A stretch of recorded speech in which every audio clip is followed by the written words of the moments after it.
بسم اللہ الرحمن الرحیم۔ السلام علیکم ناظرین، شام کی چائے کی آج کی نشست میں جناب انوار صدیقی صاحب کی لکھی ہوئی کتاب عنقا کی قسط نمبر 24 کے ساتھ حاضر ہوئے ہیں۔ آئیے شروع کرتے ہیں۔ کلدیپ، میں نے مزمل آواز میں کہا، تم سے مجھے کوئی شکایت نہیں ہے، لیکن میری خاطر تم نے اپنی زندگی برباد کر کے اچھا نہیں کیا۔ میں ایک زندہ لاش ہوں اور تمہیں ایک زندہ لاش سے کچھ حاصل نہیں ہوگا۔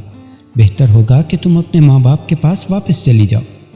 بھگوان کے لیے ایسا نہ کہو جمیل، کلدیپ بے اختیار مجھ سے لپٹ گئی۔